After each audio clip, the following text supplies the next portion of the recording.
Hello students, क्या हाल चाल है आप लोगों के। तो उम्मीद करता हूँ सब बढ़िया होंगे और मज़े कर रहे होंगे।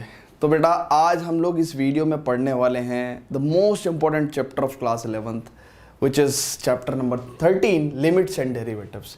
ये क्लास 11th का ही मोस्ट इंपॉर्टेंट चैप्टर नहीं है, बल्कि ये क्लास 12th का भी मोस्ट इंपॉर्टेंट चैप्टर है। अब आप पूछोगे कैसे। देखो, ये अगर आपको अच्छे से आता है ना, तो क्लास 12th में एक पोर्शन है कैलकुलस का, ठीक है। तो कैलकुलस बेसिकली आपका 40 मार्क्स का है ना। वैसे पहले 44 मार्क्स का होता था, 44 मार्क्स का। तो ये उसी का ही एक टुकड़ा है, उसी का ही एक टॉपिक है।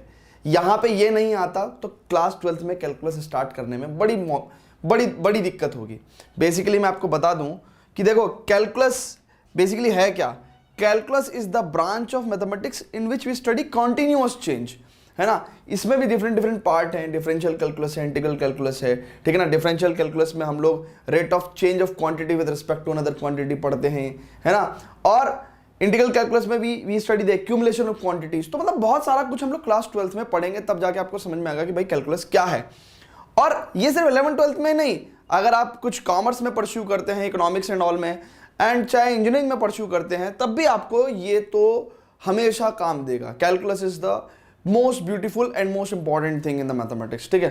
सो बेसिकली क्या है कि जैसे आप क्लास 11th में यहाँ पे चैप्टर पढ़ रहे हो, तो कैलकुलस बेसिकली कहाँ से स्टार्ट होगा। आप लिमिट्स पढ़ोगे, डेरिवेटिव्स पढ़ोगे, इसका आइडिया पढ़ोगे क्या है ये, है ना। यहाँ से आप पहुंचोगे कॉन्टिन्यूटी एंड डिफरेंशियबिलिटी पे, ठीक है ना। और ये क्लास 12th के टॉपिक्स हैं, है ना। ये क्लास 12th के टॉपिक्स हैं बच्चे हुए सारे। फिर उसके बाद आप नेक्स्ट पहुंचोगे डिफरेंशिएशन पे, है ना। Differentiation is the process of finding out derivative. उसके बाद एप्लीकेशन ऑफ डेरिवेटिव, के डेरिवेटिव का क्या क्या इस्तेमाल होते हैं रियल जिंदगी में, है। देन उसके बाद एंटी डेरिवेटिव, यानी कि डेरिवेटिव का उल्टा process which is called as integration. Integration से फिर आप एप्लीकेशन ऑफ इंटीग्रेशन पढ़ोगे कि इंटीग्रेशन का क्या इस्तेमाल होता है ना। And then we have the differential equation, यानी कि इक्वेशन इन्वॉल्विंग डेरिवेटिव्स, ठीक है ना। तो ये पूरा का पूरा हमारा कहाँ है, ये क्लास 12th में है, ठीक है। लेकिन इसकी शुरुआत, कैलकुलस की शुरुआत क्लास 11th में हो चुकी है ना, ये हो चुकी है। और भाई अगर आपको ये टॉपिक नहीं आता ना, जो मैं अब पढ़ा रहा हूं, अगर ये क्लियर नहीं है, तो मेरे भाई सही मायने में तो ये नींव है, ये नींव है, ये बेसिकली कैलकुलस की नींव है। अगर ये नहीं आता तो ये नहीं आता, और कहीं ना कहीं इसमें भी दिक्कत आएगी, और कहीं ना कहीं आगे दिक्कत आती ही रहेगी। तो इसलिए ये बहुत इंपॉर्टेंट चैप्टर है, समझ रहे हो। तो आप समझो कि इसको आप 11th के लिए नहीं, आप इसको 12th के लिए भी पढ़ रहे हो, ठीक है। तो ये बहुत इंपॉर्टेंट टॉपिक है, ठीक है। तो लिमिट्स एंड डेरिवेटिव्स, तो बेसिकली मैंने आपको कॉन्सेप्ट तो बताई, मतलब इंपॉर्टेंस तो बताई दी मैंने आपको कि भाई लिमिट के कॉन्सेप्ट की इंपॉर्टेंस क्या है ना। ये बिल्कुल कैलकुलस का आधार है ना।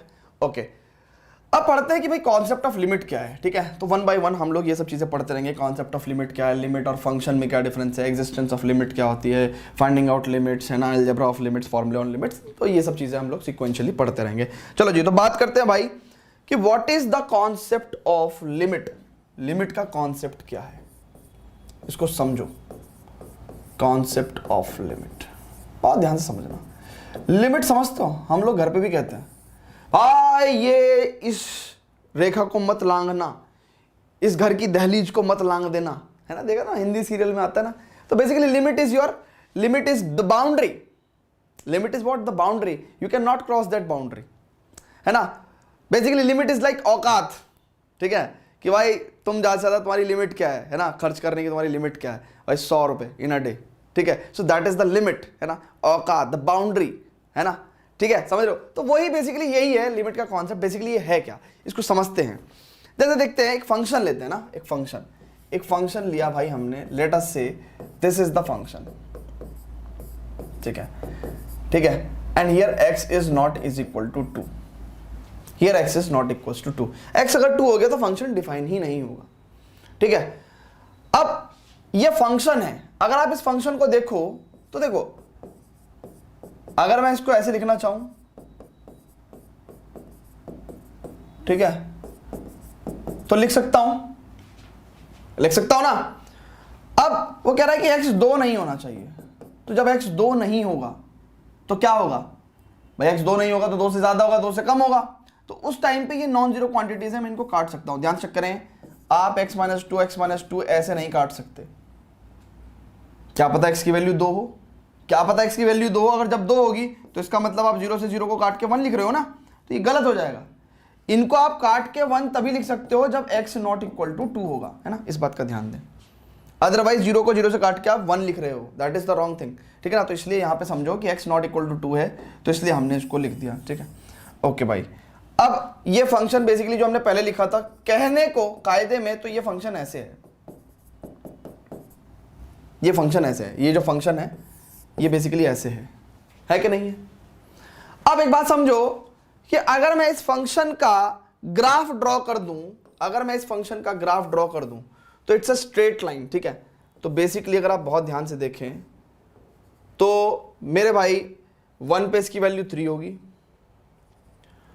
एंड 2 पे लगभग 4 होगी ना। सो तो it is like just like this line, ठीक है। ये किस तरह की लाइन होगी और जिसकी वैल्यू 2 पे डिफाइंड नहीं है भाई, आप चेक करो 2 पे डिफाइंड नहीं है, 2 पे डिफाइंड नहीं है।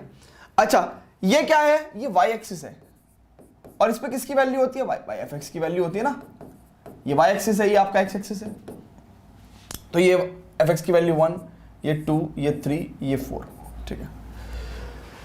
तो क्योंकि फंक्शन 2 पे डिफाइंड नहीं है, क्या मैं 2 पे आइडिया ले सकता हूं फंक्शन का कि फंक्शन लगभग 2 पे क्या वैल्यू होगी? नहीं आई बात समझ में भाई, 2 पे फंक्शन डिफाइंड ही नहीं है, x can not be equal to 2। पर क्या मैं 2 पे फंक्शन की वैल्यू का आइडिया ले सकता हूं? क्या मैं फंक्शन की वैल्यू का आइडिया ले सकता हूं? हाँ ले सकता हूं। मैं कहूंगा कि यार देखो, अगर आप बहुत ध्यान से देखो ना, तो जैसे जैसे आप 2 के करीब जा रहे हो फंक्शन की वैल्यू 4 के करीब जा रही है।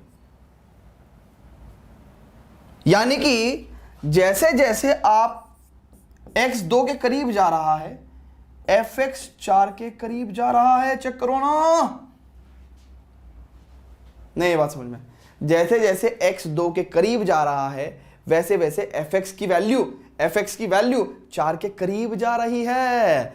तो क्या मैं इस पूरी बात को ऐसे लिख दूं कि भाई देखो, जब x 2 के करीब जा रहा है, जब x 2 के करीब जा रहा है, फंक्शन की जो औकात है, लिमिट है, वो 4 पे पहुंच रही है। This is the concept of limit.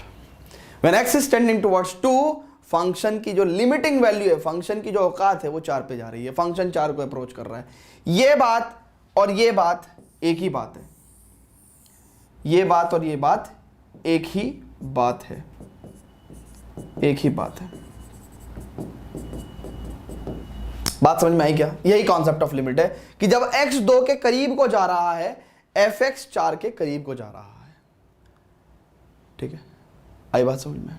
तो इसका मतलब क्या है भैया कि when x is tending towards 2, function की वैल्यू इज टेंडिंग टुवर्ड्स 4, है ना। जब x 2 को अप्रोच कर रहा है, फंक्शन की वैल्यू 4 को अप्रोच कर रही है, ठीक है। इसी बात को मैंने मैथमेटिकली ऐसे लिख दिया कि भाई limiting value of F X when x is approaching 2 is 4। यानी कि जब, इस बात का मतलब ही क्या है कि जब x 2 को अप्रोच करेगा, एफ एक्स 4 को अप्रोच करेगा। So limiting value of F X when x approaching 2 is equal to 4। तो इसको हम रीड कैसे करेंगे? इसको हम रीड करेंगे कि limit of function F X at x equal to 2 is 4। ऐसे हम लोग इसको रीड करेंगे, ठीक है।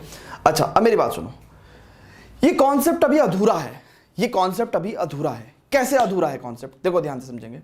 ये कॉन्सेप्ट अभी ऐसे अधूरा है कि मान के चलो आप कहोगे कि सर आपने कहा जब x 2 को अप्रोच करेगा तो फंक्शन की वैल्यू 4 को अप्रोच करेगी, बट आप 2 की तरफ जाने के तो 2 रास्ते हैं, x की वैल्यू 2 की तरफ जाने को तो 2 रास्ते हैं। भाई आप खाली एक बात तो सुनो, x इक्वल टू 2 पे आप लेफ्ट साइड से थोड़ी जा सकते हो, आप इधर से भी तो आ सकते हो,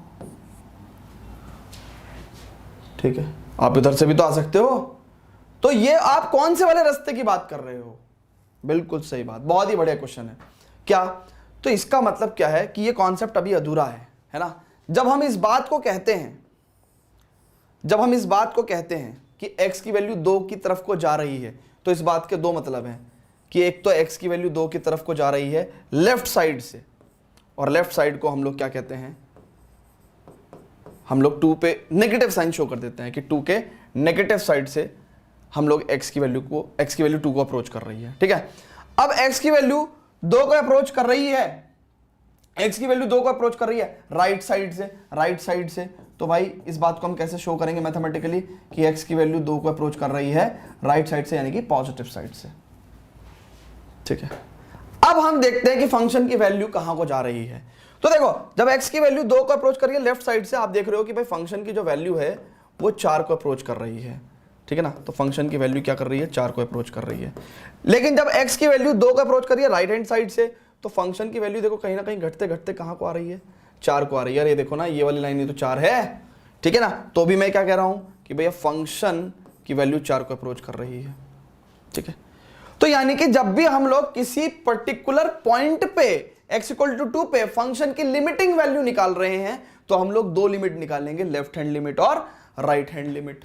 और हम चेक करेंगे कि देखो, अब इस बात को मैं कैसे लिख सकता हूं, limit fx, limit of function fx when x approaching to 2 from left hand side is equal to 4। ठीक है, और ये क्या है भैया, ये आपकी क्या है, लेफ्ट हैंड लिमिट। इसको हम लोग क्या बोलते हैं, लेफ्ट हैंड लिमिट।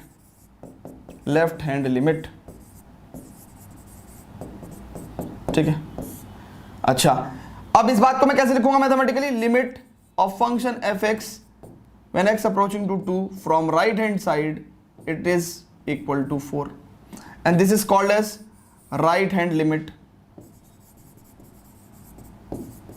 ठीक है, और जिंदगी में ध्यान रखना, अब जाके जो लिमिट का कॉन्सेप्ट है वो कंप्लीट हुआ कि किसी पॉइंट पे जब हम कह रहे थे कि x की वैल्यू 2 को अप्रोच कर रही है तो फंक्शन की वैल्यू 4 को अप्रोच कर रही है, इस बात के 2 मतलब थे कि 2 को कहां से अप्रोच करना है, लेफ्ट साइड से अप्रोच करना है कि राइट साइड से अप्रोच करना है।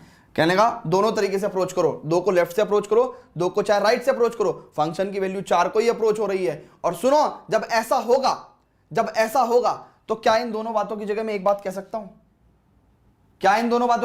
कह सकता हूं, अरे चाहे लेफ्ट से अप्रोच करो चाहे राइट से अप्रोच करो, फंक्शन तो 4 को ही अप्रोच कर रहा है, तो क्या मैं इसकी जगह ये बात कह सकता हूं? क्यों नहीं कह सकता? अरे कह सकता हूं, क्यों नहीं कह सकता? मैं कहूंगा कि भाई जब x 2 को अप्रोच करेगा तो fx 4 को अप्रोच करेगा। तुम कहोगे सर 2 को कहां से अप्रोच करना है, मैंने कहा कहीं से भी अप्रोच कर ले, 2 को लेफ्ट साइड से अप्रोच कर ले चाहे राइट साइड से अप्रोच कर ले, फंक्शन हमेशा 4 को जाएगा। तो इसका मतलब क्या है, इसको मैं आपको बताता हूं, है ना। पहले आप इसको नोट कर लो यार, है ना, यहाँ पे बहुत ज्यादा भीड़ हो गई, फटाफट इसको नोट कर लो। ठीक है, okay, pause the video, note it down.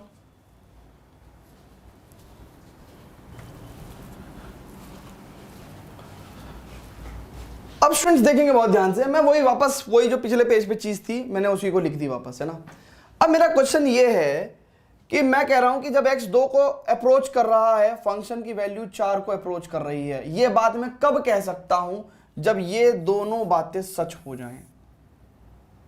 ये दोनों बातें सच हो जाएं, कौन कौन सी, कि x जब 2 को अप्रोच करेगा लेफ्ट साइड से तब भी फंक्शन की वैल्यू 4 को अप्रोच करेगी, और x जब 2 को अप्रोच करेगा राइट हैंड साइड से तब भी फंक्शन की वैल्यू 4 को अप्रोच करेगी। जब ये दोनों बातें सच्ची हो जाएंगी तभी मैं इसको बोल सकता हूं, चेक कर लो, जब ये दोनों बातें सच्ची हो जाएंगी तभी तो मैं ये बोल सकता हूं कि x जब 2 को अप्रोच करेगा तो फंक्शन की वैल्यू 4 को अप्रोच करेगी, है ना। फिर आप पूछोगे कि सर 2 लेफ्ट से अप्रोच कर रहा है चाहे राइट से, मैं कहूंगा भाई कहीं से भी अप्रोच कर लो, लेकिन जब x 2 को अप्रोच करेगा तब fx 4 को अप्रोच करेगा। जब ये दोनों बातें सच्ची हो जाएंगी तभी मैं ये कह सकता हूं। तो इसका मतलब मुझे ये कहने के लिए limit x tending towards 2 function is equal to 4, यानी कि function the limiting value of function when x is tending towards 2 is equal to 4, ये कहने के लिए ये दोनों बातें सच्ची होनी पड़ेंगी, ये दोनों बातें सच्ची होनी पड़ेंगी, ये दोनों बातें सच्ची होनी पड़ेंगी। ठीक है ना। इसका मतलब क्या है, इसका मतलब जब ये दोनों बातें सच्ची होंगी तो इसका मतलब क्या है कि भैया चाहे x को आप x की वैल्यू 2 को लेफ्ट साइड से अप्रोच करो, चाहे x की वैल्यू 2 को राइट साइड से अप्रोच करे, फंक्शन की वैल्यू तो 4 को ही अप्रोच करेगी। तब मैं कह सकता हूं कि हाँ, ये एक ही लाइन में मैं कह सकता हूं कि जब x की वैल्यू 2 को अप्रोच करेगी तो फंक्शन की वैल्यू 4 को अप्रोच करेगी। ठीक है ना। और यही क्या है पूरा तमाम concept of existence of limit, concept of existence of limit. मतलब समझो इसका मतलब क्या है concept of existence of limit. इसका मतलब है कि क्या आप किसी फंक्शन की किसी पॉइंट पे लिमिटिंग वैल्यू निकाल सकते हो? एग्जिस्टेंस का मतलब क्या है? क्या निकाल सकते हो? क्या वो एग्जिस्ट करेगी? क्या आप किसी पर्टिकुलर पॉइंट 2 पे किसी फंक्शन की लिमिटिंग वैल्यू निकाल सकते हो? है ना? तो इसका मतलब इस चीज पे क्वेश्चन है कि क्या आप इसे ऐसा कह सकते हो? इसे कहने के लिए ना बाबू आपको ये दोनों बातें कहनी पड़ेगी, क्योंकि इसके अंदर दो बातें छुपी हुई हैं कि भाई x की वैल्यू 2 को लेफ्ट साइड से अप्रोच कर रहे हो या राइट साइड से अप्रोच कर रहे हो। दो बातें छुपी हुई ना, यानी कि जिस दिन मैं ये कह दूंगा कि भाई 2 को चाहे लेफ्ट साइड से अप्रोच करो चाहे राइट साइड से अप्रोच करो, फंक्शन की वैल्यू तो 4 को ही अप्रोच करेगी, तब मैं ये वाली बात लिख सकता हूं।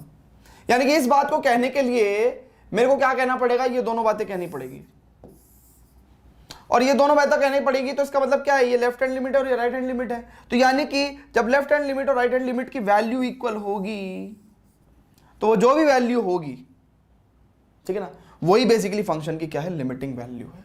This is the concept of existence of limit.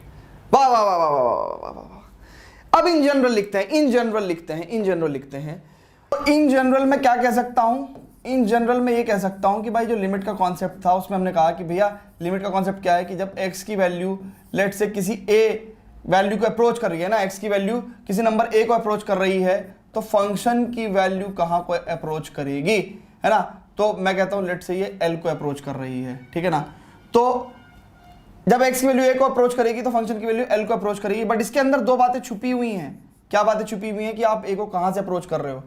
जब आप a को लेफ्ट साइड से अप्रोच करोगे, ठीक है ना, ये बात सच होने के लिए, ये बात सच होने के लिए a को चाहे आप लेफ्ट से अप्रोच करो चाहे आप a को राइट से अप्रोच करो, फंक्शन की वैल्यू l को ही अप्रोच करनी चाहिए। जब ये दोनों बातें सच होंगी तभी मैं इस एक बात को कह सकता हूं। तो इसका मतलब जब ये दोनों बातें सच होंगी तो मैं कहूंगा कि ये क्या है भैया? लेफ्ट हैंड लिमिट, यानी कि a पे left hand limit of the function और a पे right hand limit of the function, ठीक है ना। अगर ये दोनों इक्वल हैं, एंड लेट से ये दोनों इक्वल होने के बाद क्या है?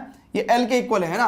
a को चाहे आप लेफ्ट साइड से अप्रोच करो, a को चाहे आप राइट साइड से अप्रोच करो, ठीक है ना, फंक्शन की वैल्यू l को अप्रोच कर रही है। तो उस दिन मैं ये बात कह सकता हूं इन वन सेंटेंस कि जब आप x की वैल्यू a को अप्रोच करोगे तो फंक्शन की वैल्यू l को अप्रोच करेगी। तो this is the general concept of existence of limit, है ना।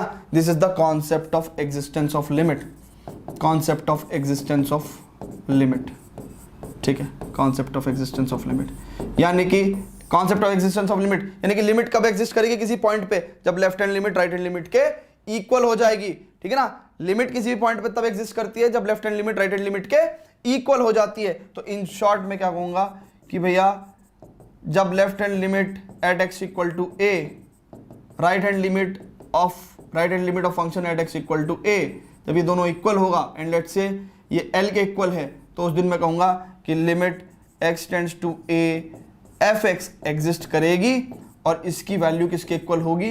And is equal to l, and is equal to l, ठीक है भाई। तो ये सिंपल सा कॉन्सेप्ट है ना, concept of existence of limit. तो फटाफट इसको नोट करेंगे, फटाफट pass the video to note it down, pass the video to note it down, note कर लो। चलो स्टूडेंट्स, तो अब आगे बात करेंगे। तो बेसिकली ये तो पेज मैंने वैसे लिख दिया समराइज करके, है ना। ये तो मैंने जो अब तक की बात करी है वही बातें लिखी हुई हैं। अगर आप इसको फील नहीं कर पा रहे हैं तो इसका मतलब कहीं ना कहीं आप मजे ले रहे हैं, आप पढ़ नहीं रहे हैं, है ना। अगर आपने पढ़ा होगा तो डेफिनेटली ये सब चीज़ें आपको समझ में आ रही होंगी, भली भांति, है ना। तो एक बार आप इस पे नज़र डालें, जरा 1-2 मिनट देखें इसको, है ना। तो ये सब बातें मैंने आपको बता दी, ठीक है। तो इन शॉर्ट में ये कहना चाहता हूँ कि लिमिट कब एग्जिस्ट करती है? किसी भी पॉइंट पे लिमिट तब एग्जिस्ट करेगी जब left hand limit right hand limit दोनों इक्वल होंगे, है ना। और जब left hand limit right hand limit दोनों इक्वल होंगे किसी भी पॉइंट पे, तो उस पॉइंट पे लिमिट एग्जिस्ट करेगी और उसकी वैल्यू भी किसके इक्वल होगी? जो लेफ्ट हैंड लिमिट और राइट हैंड लिमिट की वैल्यू है ना। और सेम कॉन्सेप्ट मैंने यहाँ पे इस एग्जाम्पल में अप्लाई करके आपको दिखा रखा है। चलो जी, अब स्टूडेंट्स आगे बढ़ते हैं, बात करते हैं इस पर्टिकुलर क्वेश्चन पे। ये है टुकड़े में फंक्शन, इसको बोलते हैं हम पीस वाइज डिफाइंड फंक्शन। ये फंक्शन कैसा है? ये 2 टुकड़ों में डिफाइंड है, ठीक है। सो इसको हम बोलते हैं पीस वाइज फंक्शन। अलग अलग टुकड़ों में अलग अलग तरीके से डिफाइन है, मोर देन वन डेफिनेशन है फंक्शन की, है ना। x की वैल्यू जब 0 या 0 से ज्यादा है तो फंक्शन की डेफिनेशन 1 है, जब x की वैल्यू 0 से कम है तो फंक्शन की डेफिनेशन -1 है, ठीक है। अब अगर मेरे से कोई पूछे कि भैया इस फंक्शन की लिमिट बताओ एट x इक्वल टू 0 क्या है, तो ये क्या पूछना चाह रहा है? ये पूछना चाह रहा है कि जब x की वैल्यू 0 को अप्रोच करेगी तो फंक्शन की वैल्यू भैया कहां को अप्रोच करेगी, ये तो पूछना चाह रहा है वो हमसे। तो आप कहोगे कि सर इस बात के ही दो मतलब है, एक्स की वैल्यू जीरो का अप्रोच करेगी, इस बात के ही दो मतलब है। क्या मतलब है कि भाई जीरो को लेफ्ट साइड से अप्रोच कर रही है, राइट साइड से अप्रोच कर रही है। तो अगर आप देखोगे जब एक्स की वैल्यू, देखो ये एक्स एक्सिस है ना, तो जब एक्स की वैल्यू जीरो को लेफ्ट साइड से अप्रोच करेगी, यानी कि एक्स की वैल्यू जब जीरो को लेफ्ट साइड से अप्रोच करेगी, तो फंक्शन की वैल्यू कहां को अप्रोच कर रही है भाई, चेक करो, ये वाई एक्सिस है ना, फंक्शन की वैल्यू -1 को अप्रोच कर रही है। और जब एक्स की वैल्यू जीरो को पॉजिटिव साइड से अप्रोच कर रही है, तो फंक्शन की वैल्यू कहां अप्रोच कर रही है, +1 को अप्रोच कर रही है। ओ हो, क्या हुआ, इसका मतलब यही चीज क्या है, यही तो लेफ्ट हैंड लिमिट है। अरे यही तो लेफ्ट हैंड लिमिट है भाई। बेसिकली अगर आप देखो तो this is what, this is the function की लिमिट, लेफ्ट हैंड लिमिट है ना, एट x इक्वल टू 0, यानी कि when you are approaching 0 from the left hand side, function की वैल्यू कहां को अप्रोच कर रही है, -1 पे। ठीक है, अच्छा यही वैल्यू बेसिकली क्या है, ये राइट हैंड लिमिट है at x equal to 0। Basically इसको हम कैसे लिख सकते हैं कि भैया फंक्शन की वैल्यू कहां को अप्रोच करेगी, जब x की वैल्यू जीरो को अप्रोच करेगी राइट हैंड साइड से, तो फंक्शन की वैल्यू कहां को अप्रोच कर रही है, 1 को अप्रोच कर रही है। ठीक है ना, और क्लियरली भाई ये अनइक्वल है, ये अनइक्वल है, चेक कर लो। यानी कि मैंने ये कॉन्सेप्ट बताया आपको कि जब भी किसी पॉइंट पे अगर लेफ्ट हैंड लिमिट जो है वो राइट हैंड लिमिट के अनइक्वल है, तो इसका मतलब उस पर्टिकुलर पॉइंट पे x इक्वल टू 0 पे लिमिट एग्जिस्ट ही नहीं करेगी, limit extends to 0, fx does not exist. और इस बात को आप फील भी कर सकते हो, और आपको कोई फील कराएगा भी नहीं, मैं करा रहा हूं आपको फील। चेक करो, ध्यान से देखो भाई, हकीकत बात है, लिमिट जब x 0 का अप्रोच करेगा, फंक्शन कहां को अप्रोच करेगा, ये कौन बता सकता है, कोई नहीं बता सकता भाई। जब x 0 का अप्रोच कर रहा है, तो फंक्शन कहां को अप्रोच कर रहा है, पता ही नहीं है, पता कहां है भैया, क्योंकि जब x 0 का अप्रोच करेगा लेफ्ट साइड से, तो fx -1 को अप्रोच कर रहा है। जब x 0 को पॉजिटिव साइड से अप्रोच कर रहा है, तो फंक्शन 1 को अप्रोच करने लग रहा है। तो यहां पे हम कोई एक नंबर तो नहीं लिख सकते ना, लेफ्ट साइड को अप्रोच करने पे यहां पे -1 लिखना पड़ेगा, राइट साइड से अप्रोच करने पे यहां पे +1 लिखना पड़ेगा। तो कोई एक नंबर नहीं है ना। एक नंबर कब लिख सकते थे, जब लेफ्ट साइड से अप्रोच करते चाहे राइट साइड से अप्रोच करते, ये फंक्शन एक ही जगह अप्रोच करता। ठीक है, तो यहां पे हम क्या लिखे, -1 लिखे, 1 लिखे, नहीं लिख सकते, कुछ भी नहीं लिख सकते, क्योंकि लेफ्ट साइड से अप्रोच करेंगे तो कुछ और, fx कहीं और अप्रोच कर रहे हैं, राइट साइड से 0 को अप्रोच करेंगे तो fx कहीं और अप्रोच कर रहे हैं, तो एक वैल्यू नहीं लिख सकते यहां पे, तो यानी कि लिमिट एग्जिस्ट ही नहीं करेगी। ठीक है, तो यही मैं आपको फील कराना चाह रहा था। This is the concept of existence of limit, कि लिमिट कब एग्जिस्ट करती है, कब नहीं करती है। ठीक है, तो मैंने बहुत कोशिश करी आपको फील कराने की। ठीक है, limit is a boring concept in books, but I try to make it funny as much as possible. ठीक है, तो फटाफट भाई इसको नोट करेंगे, pass the video, note it down. चलो जी स्टूडेंट्स, तो अब एक बहुत ही महत्वपूर्ण टॉपिक पढ़ने वाले हैं हम, क्या कि भाई limit of the function at x equal to a and the value of function at x equal to a are different things. ठीक है, बेसिकली मैं कहना क्या चाह रहा हूं, मैं ये कहना चाह रहा हूं कि किसी पॉइंट x इक्वल टू 0 है ना, इस पे limiting value of the function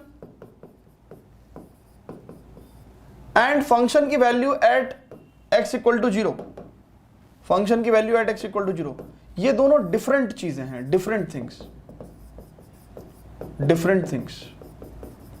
ये दोनों डिफरेंट कॉन्सेप्ट है, ये दोनों डिफरेंट कॉन्सेप्ट है। बहुत ध्यान से देखो, ये दोनों डिफरेंट कॉन्सेप्ट है।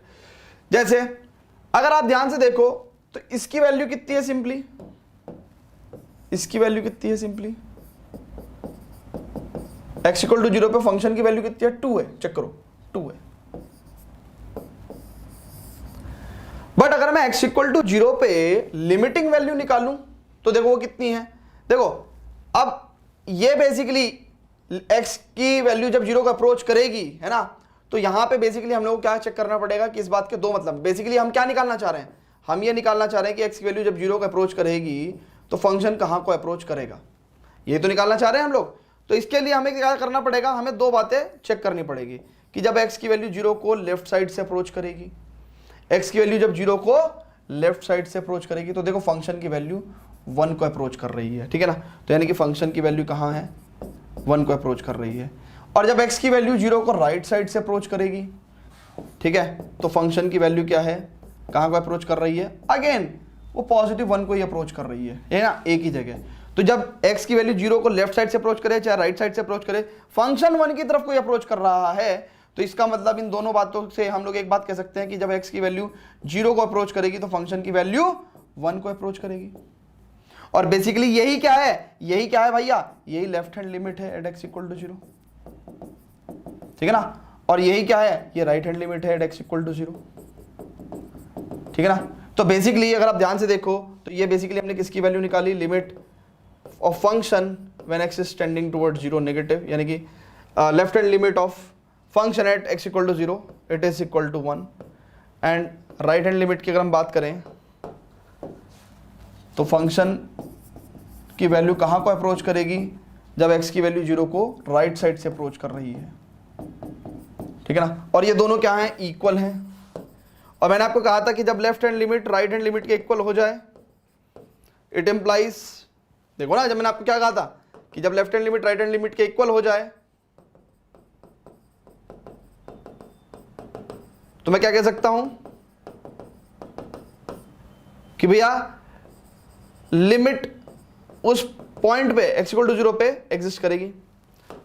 जब left hand limit right hand limit के इक्वल हो जाए तो फंक्शन की लिमिट उस पॉइंट पे एग्जिस्ट करती है, एग्जिस्ट, और किसके इक्वल होगी, और ये लिमिट किसके इक्वल होगी,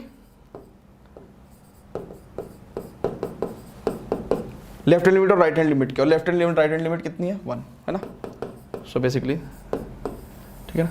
सो यानी कि इसका मतलब इस पूरे कॉन्सेप्ट में, पूरे एग्जांपल मैंने क्या बताया कि भैया limit at x tends to 0 fx ये 1 है और फंक्शन की वैल्यू एट 0 2 है। इस बात का ये मतलब है कि जब x की वैल्यू 0 को अप्रोच करेगी तो फंक्शन की वैल्यू 1 को अप्रोच करेगी। तो this is the limiting value of function, this is the limiting value of function, limiting value of function, ठीक है। ये दोनों अलग अलग चीजें हैं ना, two different concept, two different concept, दो डिफरेंट कॉन्सेप्ट, ठीक है, दो डिफरेंट कॉन्सेप्ट, ठीक है। अच्छा, इसी का हम अब दूसरा केस लेने वाले हैं। ये तो था केस 1, ये तो था केस 1, ठीक है। अब एक इसी पर्टिकुलर चीज पे हम लोग देखेंगे कि किसी पॉइंट पे जो लिमिटिंग वैल्यू है और उस पॉइंट पे फंक्शन की वैल्यू है ना, अभी क्या है, अभी ये दोनों अलग अलग वैल्यू हैं, डिफरेंट वैल्यू। अभी यहां पे क्या है कि भैया limiting value at x equal to 0 and function की value at x equal to 0 is different, है ना, बोथ वैल्यूज आर डिफरेंट, है ना। अभी ये केस कौन सा था, both values are different, both values are different वाला केस था, ठीक है, बोथ वैल्यूज आर डिफरेंट, ठीक है भाई, ये बोथ वैल्यूज आर डिफरेंट। तो ये वाला केस मैंने आपको बताया, और मैंने बताया भी कि भैया लिमिटिंग वैल्यू का कॉन्सेप्ट क्या है और फंक्शन की वैल्यू का कॉन्सेप्ट क्या है। अब हम करेंगे एक दूसरा केस जहां पे लिमिटिंग वैल्यू और फंक्शन की वैल्यू किसी पॉइंट पे इक्वल होती है, तो क्या होगा उसके बारे में बात करेंगे। But before that friends, please pause the video, note it down.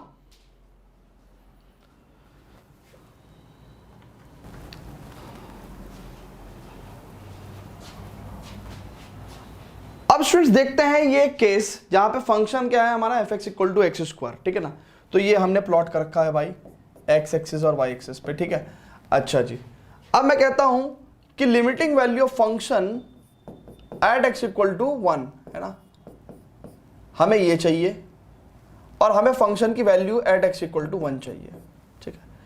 अब बहुत ध्यान से देखेंगे, मैं दोनों को निकाल रहा हूं। देखो फंक्शन की value at x equal to 1 तो कितना हो जाएगा भाई, 1 का स्क्वायर 1, ठीक है। अच्छा, ये बेसिकली अगर इसको निकालना है हमें, तो यहां पे बेसिकली मेरे को क्या निकालना है कि भाई x की वैल्यू जब 1 को अप्रोच करेगी तो फंक्शन की वैल्यू कहां को अप्रोच करेगी, ठीक है।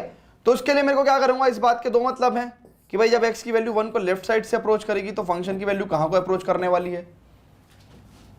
तो जैसे देखो ये बहुत ध्यान से, 1 को मैं लेफ्ट साइड से अप्रोच कर रहा हूं x की वैल्यू को, तो ये जो function y equal to fx है ना भाई, ये फंक्शन की वैल्यू है, ये कहां को अप्रोच कर रही है, 1 को अप्रोच कर रही है, ठीक है। और अगर आप बहुत ध्यान से देखो कि जब x की वैल्यू 1 को राइट साइड से अप्रोच करेगी, 1 को राइट साइड से अप्रोच करेगी, तो फंक्शन की वैल्यू क्या जा रही है, 1 को, मतलब 1 पॉजिटिव 1 की तरफ अप्रोच कर रही है, ठीक है। सो यानी कि इसका मतलब 1 को चाहे लेफ्ट साइड से अप्रोच करो चाहे राइट साइड से अप्रोच करो, फंक्शन की वैल्यू तो वन को ही अप्रोच कर रही है, ठीक है, वन को ही अप्रोच कर रही है, ठीक है,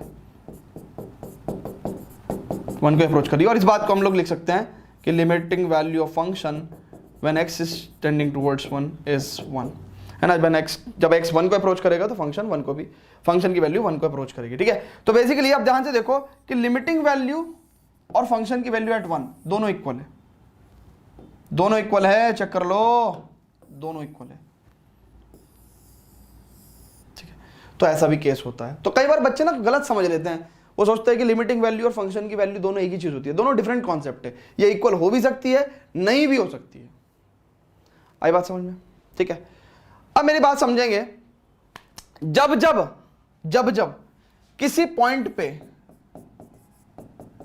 कोई भी पॉइंट है एट एनी एक्स वैल्यू, है ना, A, if limiting value of the function at x equal to A और फंक्शन की value at x equal to A, अगर ये दोनों इक्वल हैं तो what we can conclude, we can say कि जो फंक्शन है आपका, जो फंक्शन गिवन फंक्शन है, जो फंक्शन है आपका, जो भी फंक्शन है आप F X, is continuous, is continuous, is continuous at x equal to A. Function x equal to A यानी कि जिस पॉइंट पे भी आप कि लिमिटिंग वैल्यू और फंक्शन की वैल्यू इक्वल है, उस पॉइंट पे फंक्शन कंटिन्यूअस होगा। जैसे फॉर एग्जांपल इस पर्टिकुलर केस में आप देखो तो x इक्वल टू 1 पे, x इक्वल टू 1 पे, x इक्वल टू 1 पे, इस x इक्वल टू 1 पे लिमिटिंग वैल्यू, है ना, लिमिटिंग वैल्यू, ठीक है, of the function is equal to the function की वैल्यू एट 1 पे, है ना, x इक्वल टू 1 पे, ये दोनों इक्वल था। तो हम लोग क्या कह सकते हैं, वी कैन से कि जो हमारा फंक्शन है, कौन सा function, F x equal to x square, ये कॉन्टिन्यूअस है at x equal to 1, continuous at x equal to 1, है ना, क्योंकि 1 पे लिमिटिंग वैल्यू और फंक्शन की वैल्यू इक्वल है। तो ये बेसिकली हम लोग टॉपिक डिस्कस करेंगे क्लास 12th में कॉन्टिन्यूटी में। कॉन्टिन्यूअस का मतलब क्या है, फंक्शन कंटिन्यूअस होने का मतलब क्या है कि यानी कि 1 पे जब हम फंक्शन को ड्रॉ कर रहे थे, इस बात का मतलब क्या है, देखो इस बात का मतलब ये है कि x इक्वल टू 1 पे जब हम फंक्शन का कर्व ड्रॉ कर रहे थे तो वहां पे वो कंटिन्यूअस था, यानी कि हमें पेन उठाना नहीं पड़ा, 1 पे वो लगातार कर्व था। मान के चलो, अब ध्यान से देखो, दो फंक्शन है, एक का ग्राफ में बता रहा हूं आपको कि x इक्वल टू 1 पे लगातार जा रहा था, है ना, और एक का ग्राफ जो है x इक्वल टू 1 पे ब्रेक हो गया, तो ये डिसकंटिन्यूअस हो गया, लेकिन ये कंटिन्यूअस है ना। तो ये किसी भी ग्राफ की कंटिन्यूटी हम लोग डिस्कस करेंगे क्लास 12th में using the concept of limit, ठीक है ना। तो वहां पे हम लोग ये सब चीजें डिस्कस करेंगे, है ना, बात समझ में आई। अच्छा, तो क्या मैं ये कह सकता हूं कि अगर फंक्शन कंटिन्यूअस है तो किसी पॉइंट पे लिमिट निकालने के लिए मैं उस पॉइंट पे फंक्शन की वैल्यू ही निकाल दूं? तो इसका मतलब सुनो सुनो सुनो सुनो सुनो सुनो, इसका मतलब देखो, खोपचे में लिख रहा हूं लाल पेन से, क्या कि अगर function at x equal to a continuous है, function x equal to a पे क्या है, कॉन्टिन्यूअस है, तो इसका मतलब क्या है, मैं कह सकता हूं कि एक्स इक्वल टू ए पे उसकी अगर मेरे को लिमिट निकालनी होगी तो उसकी जगह मैं क्या निकाल सकता हूं, फंक्शन की value at x equal to A निकाल दूं। चलेगा क्या? चलेगा। तो इसका मतलब मेरे को क्या जानकारी होनी चाहिए, मेरे को ग्राफ की जानकारी होनी चाहिए, वो कंटिन्यूअस है कि नहीं है, वो जानकारी मैं आपको दे दूंगा। तो बेसिकली कंटिन्यूटी सारा क्लास 12th का टॉपिक है, ठीक है ना। तो ये basic concept of limits and continuity मैंने आपको बताया, बेसिक कॉन्सेप्ट ऑफ लिमिट्स, ठीक है। कंटिन्यूटी को हम डिटेल में डिस्कस करेंगे क्लास 12th में। अब आज का जो हमारा मुद्दा है, हमने बेसिक लिमिट पढ़ ली है ना। इस लिमिट का कॉन्सेप्ट को आप बहुत अच्छे से रिवाइज करो। आज हमने क्वेश्चंस नहीं करे, आज हमने सिर्फ और सिर्फ ज्योमेट्रिकल एस्पेक्ट ऑफ लिमिट्स पढ़ा है।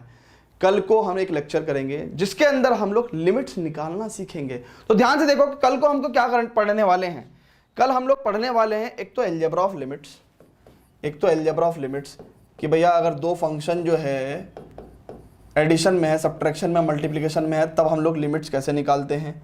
उसके बाद हम लोग लिमिट्स निकालेंगे, we will find limits of various kind of function. और फंक्शन कौन कौन से हैं, these function are acronymed as ILATE, यानी कि देखो inverse trigonometric function, logarithmic function, algebraic function, trigonometric function and exponential function. क्योंकि क्लास 11th में हैं आप, क्लास 11th में हैं, तो आपको ज़्यादा जानकारी नहीं है इन फंक्शंस की, कौन कौन से फंक्शंस हैं ये, तो आपके यहाँ पे ये तो है ही नहीं, क्योंकि ये क्लास 12th में पढ़ाया जाता है पहली बार, तो ये वाला फंक्शन नहीं पढ़ेंगे हम लोग। सिंपल लॉग फंक्शन और एक्सपोनेंशियल फंक्शन का लिमिट निकालना भी सीखेंगे, है ना, क्योंकि ये सप्लीमेंट्री एक्सरसाइज है। क्या है ये? सप्लीमेंट्री एक्सरसाइज, ठीक है। और एल्जेब्राइक फंक्शंस और ट्रिग्नोमेट्रिक फंक्शंस की लिमिट निकालना सीखेंगे। एल्जेब्राइक फंक्शंस और ट्रिग्नोमेट्रिक फंक्शंस की लिमिट निकालना सीखेंगे। ये एक्सरसाइज आपका 13.1 है, ठीक है। तो ये डिफरेंट टाइप, और ये क्या है? Inverse trigonometric function. Inverse trigonometric function ये आपके क्लास 12th में है, तो इसको हम लोग इस बार नहीं पढ़ने वाले हैं, ठीक है। अच्छा, तो हम लोग लिमिट्स निकालेंगे, ठीक है। We will study the algebra of limits and some फॉर्मूले ऑन लिमिट्स, ठीक है। नेक्स्ट लेक्चर में हम लोग क्या पढ़ेंगे? लिमिट्स के कुछ फॉर्मूले भी पढ़ेंगे, सम फॉर्मूले ऑन लिमिट्स, ठीक है। ओके भाई, चलो जी, तो अब हम लोग कल के लेक्चर में मिलेंगे। आज के लिए इतना ही। ये नोट्स आप डिस्क्रिप्शन में आपको डाउनलोड का लिंक मिल जाएगा, वहां से आप डाउनलोड कर लेना। Till then good bye, love you all. और भाई अगर आपको कोई भी दिक्कत हो, कोई भी समस्या हो, तो प्लीज कमेंट करके मेरे को बताना, तभी मुझे पता चल पाएगा कि बेसिकली मेरे को और क्या सुधार करना है, क्या और बताना है अगले लेक्चर में। और दूसरी बात, जरूरी नहीं है कि मैं कमेंट पढ़ के उसका रिप्लाई कर दूं, है ना, क्योंकि मैं सोचता हूं कि रिप्लाई करने से ज्यादा है उसको इंप्लीमेंट कर दूं मैं, ठीक है। तो इसलिए मैं सारे कमेंट्स पढ़ता हूं, आपके कमेंट्स बहुत वैल्यूएबल हैं। Please keep on commenting whatever you feel, ठीक है ना। ओके भाई, bye bye, love you all, मिलते हैं नेक्स्ट लेक्चर में।